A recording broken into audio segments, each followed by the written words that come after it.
This is the Powered Up Podcast, show 109.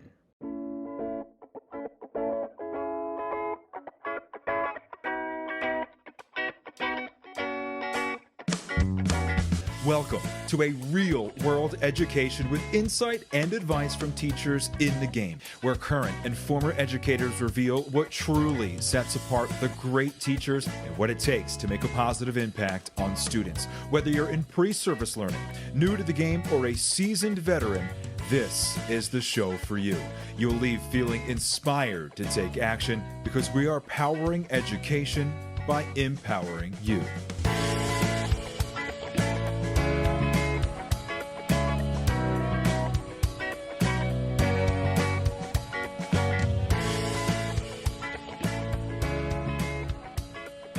Hey, what's going on, everyone? This is Ken Erman, host of the Powered Up Podcast, and I am here, as always, with my amazing co-host, Mr. Matt, the Get Me a Cold Pack Rogers.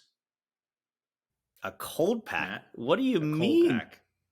Well, we're about to get hot from what I hear. So we have no guests tonight. Our guests had to not join us at the last minute, so Matt and I were spitballing at what we wanted to do tonight. And you proposed an idea that I like. We're calling it a hot take corner. Is that right? I just made up a word. That might not even be real or a term. That may not be really a good way to put it. But I have this feeling that we've done this podcast for a while. We've talked about a lot of topics. We've had some incredible guests on. But we've also had some realizations and changes in our own perspective. And so I had something I wanted to talk to you about that has been my pedestal topic recently. And I kind of challenged you to come up with one that, whether you are struggling and want clarification, or you've had some recent revelations and wanted to talk through what that looks like, feedback, how you're feeling, agree, disagree. The whole concept is that we disagree and we get in a fight and we, shut the laptop screens and move on with our life. But so hot take corner, hot take segment, whatever you want to call it. What is on your mind right now about the world of education? This podcast is a proud member of the Teach Better Podcast Network. Better today, better tomorrow, and the podcast to get you there. You can find out more at teachbetter.com/podcasts. Now let's get back to the episode. So my world in education is shifting in my own personal experience as a parent. So my kids go to school part-time. They stay home with my wife, but my son now goes 4 days a week for about 5 hours, I think, for 4 hours. And my daughter goes 2 days a week. The youngest doesn't go at all. And so my son he did it last year. He was 2 days a week, but this year being 4 days a week, he's there longer. He's there through lunch. It feels more like school. He's going into kindergarten next year, so there's a little bit more preparation in that. The school we send them to, we absolutely love. It's nature-based, it's play-based. And so something that has shifted for me, or just I'm now on the other side of the coin, is the parent communication piece. Okay. Parent communication was always a top priority of mine. We've talked many times about calling parents before the school year to introduce yourself before you ever meet them once, what back to school night can look like, should look like, what weekly communication looks like in terms of delivering the business, delivering the fun. And my son's teacher, in my opinion, does a fantastic job of communicating. And what I love most about it is it makes a huge difference for me as a parent. Like, it legitimately shifts my perspective on my son's experience at the school. Interesting. So obviously you're going to dive into it. We've had probably 4 or 5 episodes that really have emphasized parent communication.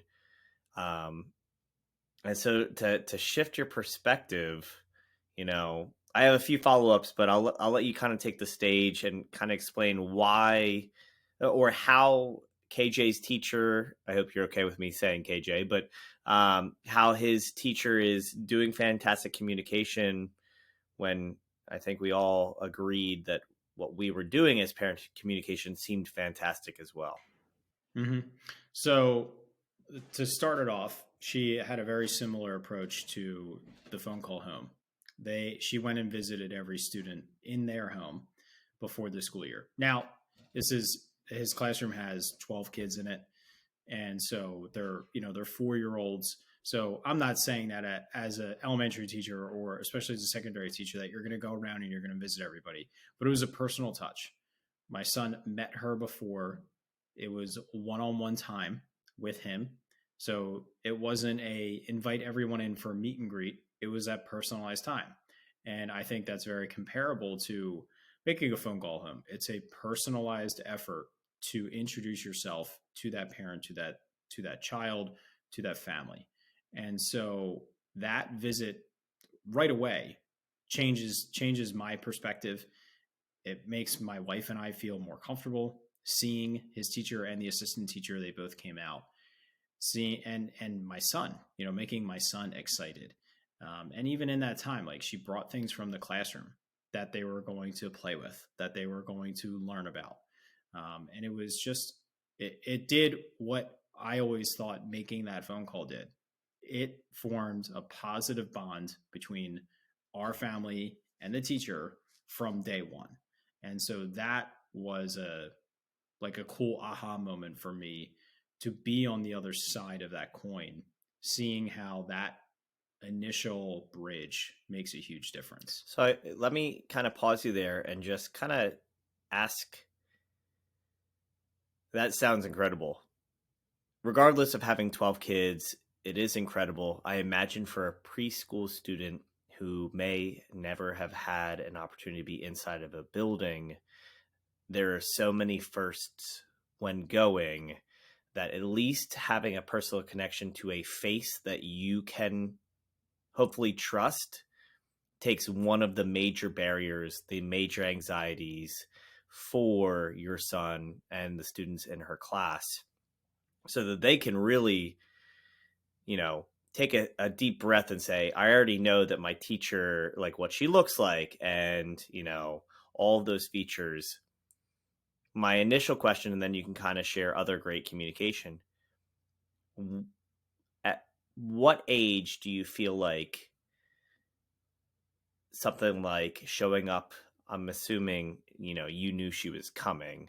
At what age do you feel like that is appropriate compared to a meet the teacher with the phone call becomes being appropriate? Do you think that's just a primary or pre-primary? Is something you could have seen yourself doing in 5th grade? I mean, they probably know who you are in a lot of capacities by a certain grade level. Right. So I don't know that it's really an age thing. I would say it's more of a community thing. I could see, and I would love to have I know you're in more of a rural area, but even like I'm thinking about some of our guests that are from really small towns in the Midwest where, like, I'm thinking Lee Carlson. I can see Lee doing this. If you haven't heard him, he was originally on episode 12, I think. And he taught seniors. And so I don't know that I would say it's necessarily an age thing, more of a community thing, what's going to be accepted, what's appropriate. But I think the key part of it is the personal touch.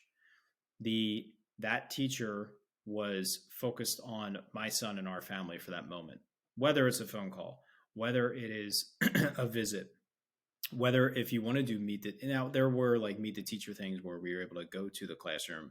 So he was seeing the classroom for the first time with us there. But even if you're doing something like that, scheduling a time for each person, just that time. And Joe Sanfilippo, who we had on just a couple of weeks ago, talked about that, where you're in that conversation, make that person feel like the only thing that matters in your world is them, that conversation happening in that moment. And so I think that's the key to it. Sending a postcard, sending things out before are all great. But when a person feels like that teacher is spending that moment to think about that one person at that time, I think that's what makes a big difference for us as parents and for the child as well. Absolutely. I totally agree. without, driving the initial impression, too far, what are some of the other factors Okay. related to Yep. communication? So I'll transition to daily or weekly communication, and then I want to hit on back to school night real quick too. Okay. So communication, it chooses S'more. So S'more is a great online digital newsletter that you can send out. You can use it for free. There are premium features that really just allow you to save your newsletters and have more of an inventory, but you can absolutely use it for free. You don't have to use that. You can use anything that, you can create that digital feel. But what I love about the communication is it's consistent. We always get it over the weekend. Sometimes it's Friday, sometimes it's Sunday, but we always get it over the weekend. And it's filled with a lot of information. It's filled with a breakdown of activities they did, concepts they explored, different topics that the students learned about, ways they investigated things, and it is loaded with pictures. And I absolutely love looking at the pictures. That has been a huge epiphany moment for me. Like when I get that email, I don't read anything. I immediately scroll and look at every single picture, find every single picture with my son, click on it, blow it up, look at his face, try to see what he's thinking, what he's feeling, and seeing him play with friends. Like that's immediately what I do. And then I'll go back and I'll read the information. I'll look at the things so that it gives me something to ask him. I can ask, "Oh, I saw you learned about sharks. Like, what was your favorite shark? Or do you remember the name of any sharks?" Like, I can ask him questions. So it's twofold in that sense. And, but seeing those pictures is key. It makes me feel like I can see what he's doing. I love when I see the different games he's playing with outside, different people he's playing with inside. And it also, those pictures alone gives me more for us to ask him. So we can ask him, "Oh, I saw this piece of equipment on the recess yard. Like, what is that about? Do you like playing with that? What do you do with that on your friends?" Like, it just gives us more to talk about with him versus how was your day, right? Specific questions. Just the other night, we noticed that he sat next to a couple different people eating lunch, and we were talking about, does he choose his lunch? And he was telling us tonight that no, like my teacher, she tells us the table, but we can sit wherever we want at the table. Some of the tables only have 2 seats. Some of them have 4 seats. So it builds the conversation in a way that he feels more inclined to tell us about our day. Because when I ask him, "How's your school day?" he says, "Good." Like that's all I get out of him. But when I can ask him specifics, and then that's where the information comes in key as well. Again, now that's another layer of specific things that I can talk to my son about. Now, if we have listeners that have teenagers, they're probably saying, "Yeah, enjoy it now." I get that. But again, it gives me a leverage point. Also Right? that And foundation too, right? Right. If you start and good is the extent of the conversation and you're not, able to pull those questions easily out, I feel like that's practice worthy. You have to develop that. Right. And it's that leverage point. It gives me leverage in the conversation so that I can try to pull on specifics about what I see. And so I would just encourage teachers, if you're not letting parents see what learning looks like in your classroom, they're missing out. They want to see it. And I don't care what age level it is. They want to see it K through 12. They want to know what their kids are doing in the classroom. They want to know what it's like to be in that classroom and the experiences that they're having. Makes total sense. I guess, before talking about back to school night, if you could boil it down, there are people listening in the audience that obviously don't have kids. There are also people in the audience potentially, like I know a few friends and myself, like we intend to have kids and we want to have kids. We would love to have kids right now. And for some reason or another, we're not able to have kids. What is kind of a message that you would say objectively that's not like I've heard in the past, you don't know what it's like because you don't have kids of your own.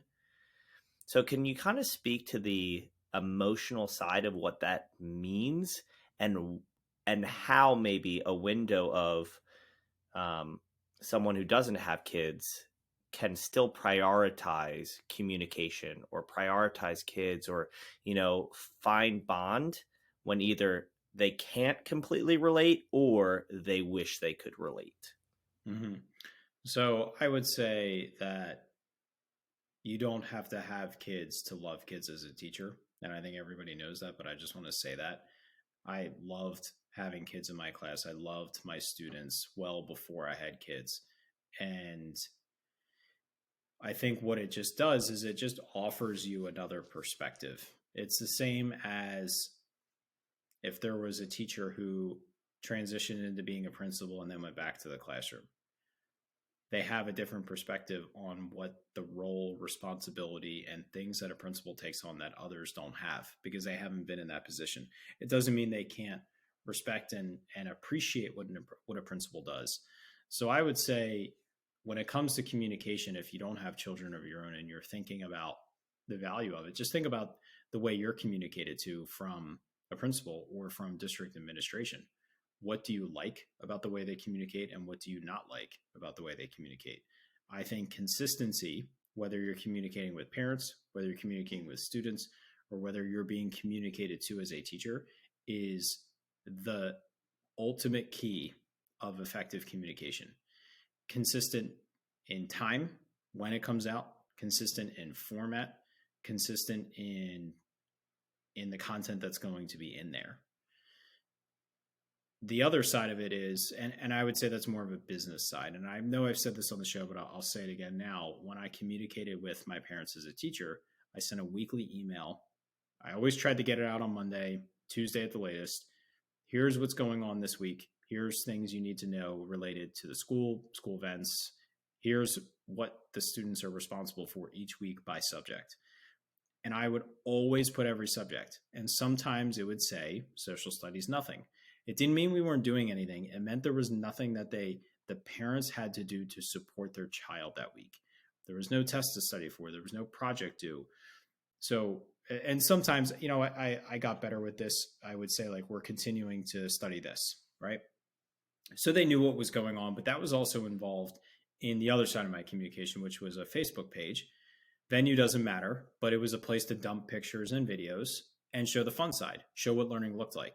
And that's where they could see, simulations of the Revolutionary War. So they knew what they were learning in school, but it wasn't in that business email. The business email was, here's essentially what you need to do to help your child this week. And sometimes it said nothing for a specific subject because there was nothing to support them with other than the daily, check their agenda, that kind of thing. Right. So, again, if you don't have kids, I would say just think about your own how you are communicated to and what you value, and then just remember the human side of everything. What's going on at the home? What is it like when you think about your daily schedule? You wake up, you go to work, you teach, you come home, you have to do this, that, and the other thing, and you turn around and say, "Wow, it's 8:00. I barely ate dinner. I got to make my lunch for tomorrow and go to bed," and maybe lesson plan, right? So the days are extremely busy. So how can you help busy parents still feel like they're connected to their child during that time at school and also still feel empowered and organized to support them in this most simple fashion possible? So let me kind of challenge you because, parent communication, when you get them, it is usually a good experience. We've preached getting ahead of the connection between you and the parents, trying to create that teamwork style mentality. So assuming that you already have that good relationship, you're not only calling when things are bad, but you feel iffy about parent communication, whether it's inconsistent, whether it's, very direct. I guess a few questions that I just want you to validate is, you feel like it's more important to communicate regularly even if there's not a whole lot to share, then wait until there's a cluster of information that feels like a true showcase of what's going on in the classroom. That being said, before you answer that, this time of the year, we're recording in January. I know it'll come out a little bit later. I've had times where parents, regardless of, as you mentioned, venue, have interacted in a varied amount. I've had parents that when I did on Facebook, they didn't interact with it any more than if I, sent it home as a school newsletter, or if I had sent it as an email, or if I tried a Bloom's message, or, Remind, or, all these venues felt like I was doing it for an audience of none. And so that is discouraging. And I feel like that is added to the discouragement if I feel like I'll put words in not your mouth, but if I'm putting out a garbage email, in reality, I'm not really putting a whole lot out there for them. We're continuing to work on this lesson. We're, looking at the parts of a light bulb, and the test is coming up, next week type thing. That's not really pressing information, although it's good communication, and you're not getting the feedback. That discouragement is so high. The why behind it is so high. And that then can lead to, is there a disconnect between you and the parent? Not that I'm trying to judge them, not that I'm questioning if they are, appreciating me, but how do you maintain I don't want to say lower quality, but, for the emphasis of consistency, when you feel like, you're almost trying to win them over to want to read your email and respond with you. I will say, even the years that I felt like no one was actually reading my emails, you would hear at parent-teacher conferences or parent pickup or special events, hey, I really appreciate what you're doing. But, 50-some emails throughout the school year is a lot to maintain if you feel like it's not getting you anywhere. Mm-hmm. So, in my opinion, and for what it's worth, it is only my opinion, I do think regular communication is extremely valuable. Almost, for me, it's a must have. It's non-negotiable. That regularity should be defined by you in what's best for your parents in your classroom. As a secondary teacher, if I'm teaching sixth grade and I'm on my team of teachers, my message to my team would be, we need to construct a weekly team email. Not all of us send an email every week. One email as a team. Here's what's coming up on our team. Science, no tests. Social studies, tests on Wednesday, that type of thing. Okay. So, but I think that consistency is key, because some people might say it's overwhelming if it's weekly. Maybe bi-weekly is better, right? But when you know where it's coming, how it's coming, and when it's coming, it's much less overwhelming. When you don't know when it's coming, then it catches you at the wrong time. And now you feel stressed because you don't have time to read it. You don't have time to implement what's in there. I also agree with what you're saying about information overload. And that is a lot of times why my email was very point blank. And the biggest goal was, here's how you can help your child this week, or here's what your child should be doing. In fifth grade, a lot of parents were kind of trying to let go of the reins with them, right? But maybe it was something for them to check in with. So in my opinion, the regularity, I'm not saying weekly, I'm saying you define that regularity, is a non-negotiable for me. Quality, again, I think it's quality is purpose, right? I explicitly communicated with my parents the purpose of the email versus the purpose of the Facebook page. Email was business, Facebook page was fun, right? And knowing if it's effective, my advice is ask the parents, send out a survey, because it can become discouraging when you're really doing your best effort to send out a weekly newsletter or send out a weekly email or post to Facebook and you get no likes, no comments, and you start to think, is anybody even looking at this or reading this? Send out a survey, send out a quick Google form. How would you rate my communication? What do you want to see change? What do you want to see maintain? What do you want to see not change? I would ask parents that, so I would know, is my communication effective? Am I overwhelming them, or do they appreciate that consistency piece, even if they're never responding to it the entire year? So, I think that's a key piece as well. So Ken, honestly, like I appreciate that idea of having consistent emails. I shouldn't have said that it was a garbage email or, anything very straightforward, even if it's not new information. I think we understand the emphasis is get information to the parents, to the families in a consistent way that's almost dependable, that if they need to reference it, even if they're not interacting with it. But one of the hard parts when you make a commitment like that is to stick with it.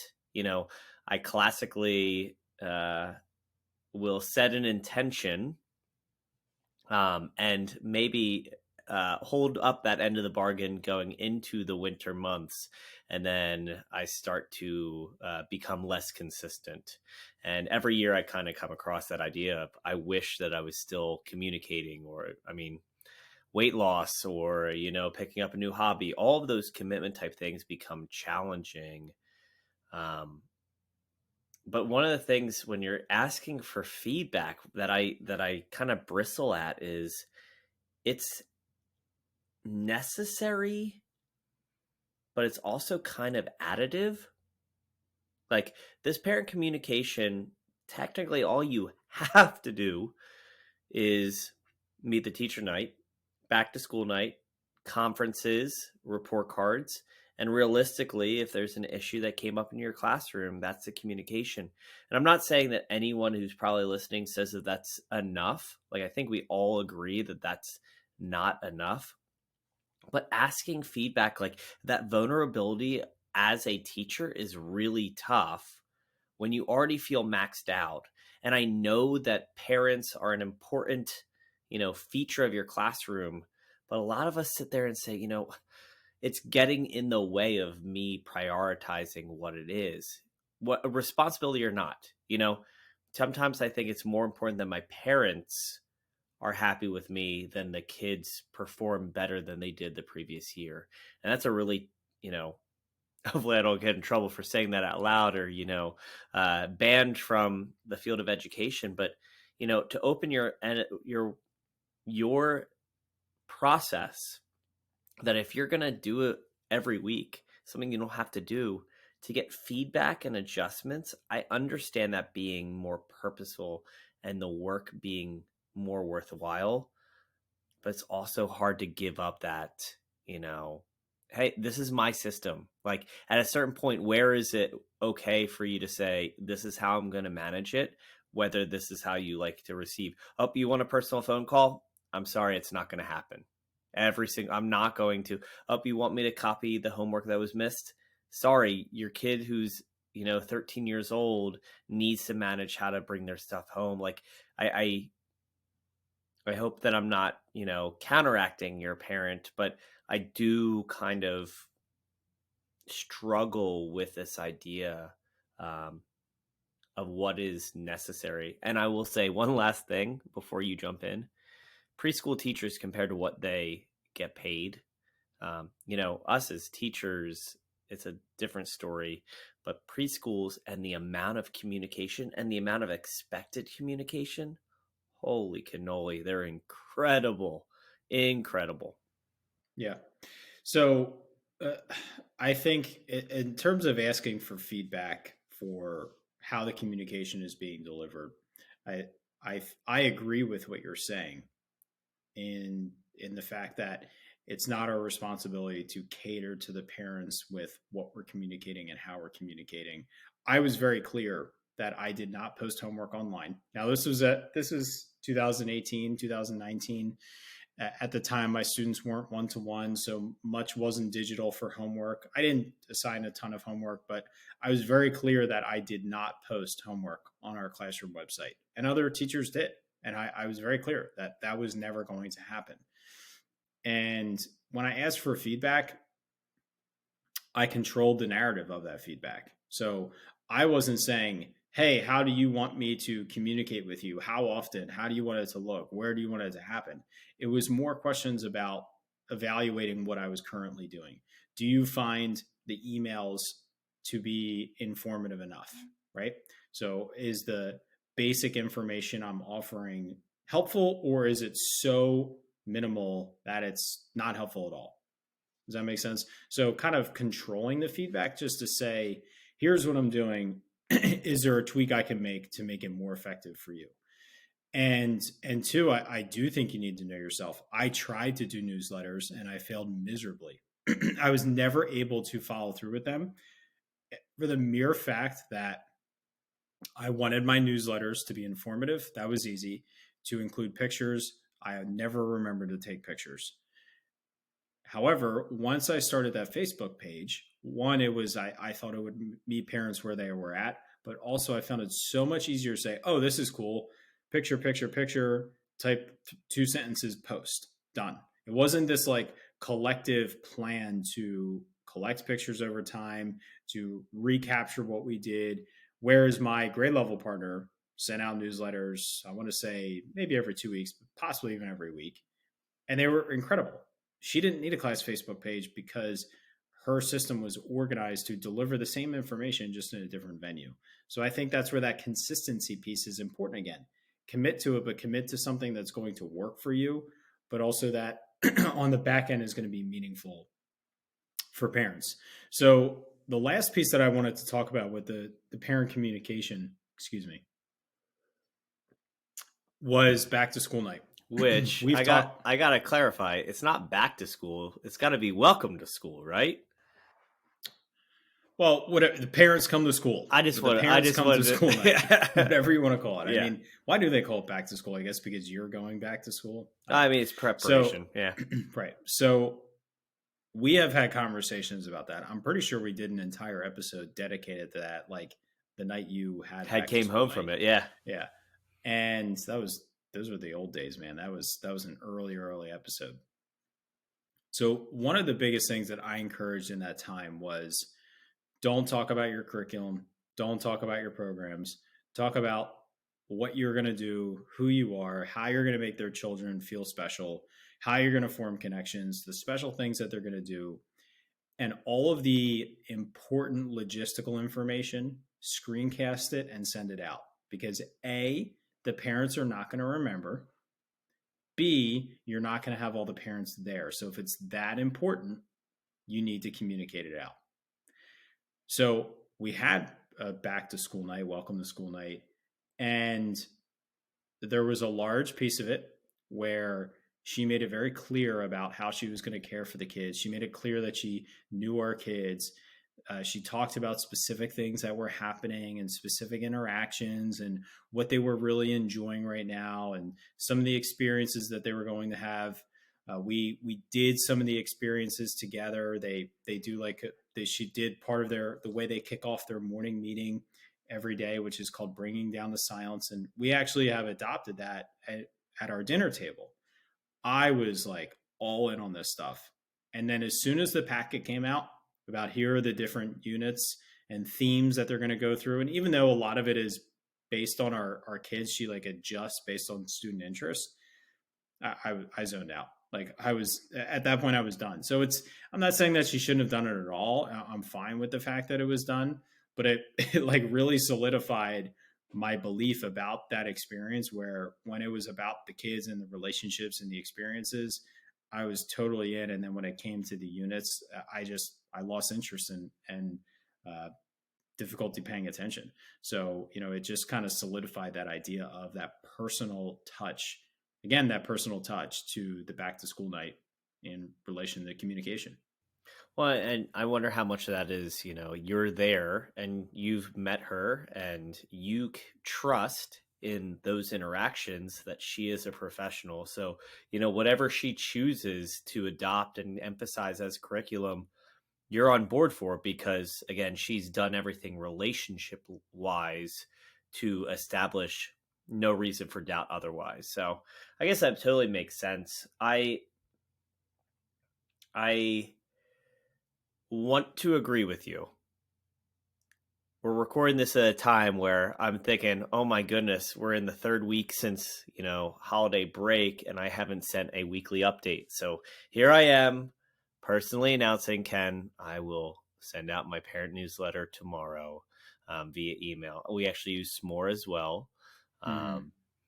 But if you've never looked into it, I highly recommend if you're looking for a very turnkey, easy thing to use to send a newsletter home via email, look it up. It'll be in the show notes, but it's smore.com. One of the things that I did just to share this year that I found interesting is I created a Google folder with a year of photos that I constantly update. And then the parents get notifications when new photos go into that. And then I pull from those photos into S'more. But I always have it linked in there. My anticipation towards the end of the year is there's some animation features that can kind of create a year slideshow at the end of it, so that they have something they can walk away with very little effort. They can always have the links. The families will forever have access to those photos. And, I reference what will be in those photos. Hey, if you check out, our Google Photos folder, you'll see pictures from a recent assembly and, our field trip, those type things. So I highly suggest it. Super easy. And Ken, I think that's the component.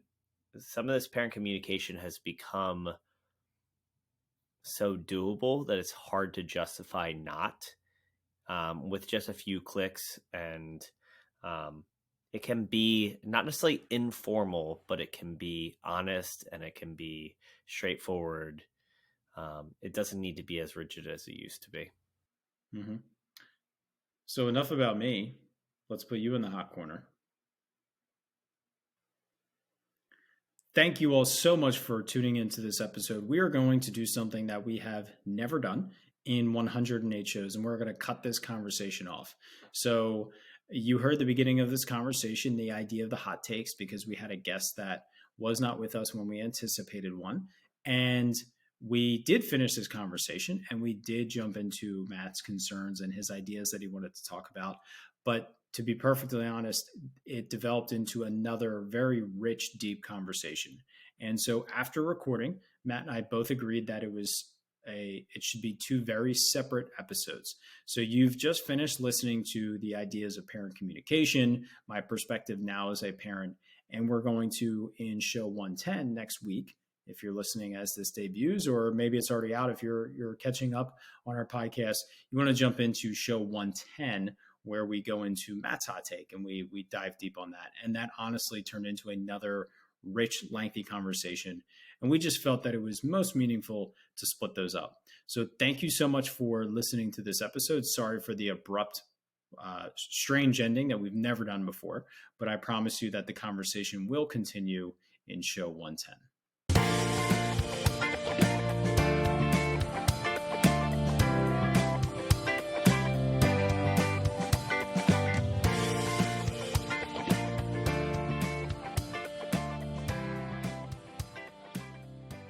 Thank you so much for listening to this podcast. If you haven't already, please subscribe on whichever platform you're listening to or watching us on YouTube. Each week, we get to talk to amazing educators who are making a positive impact on the lives of students, their colleagues, administrators, and education as a whole. It's been such a privilege every week to be able to talk to these incredible individuals, learn from them, grow with them, and better myself and all of education through these conversations. If you haven't already, please consider sharing this with a colleague, someone who can benefit and be powered up from the experience of listening to these incredible conversations. Because of Powered Up, we are powering education by empowering you.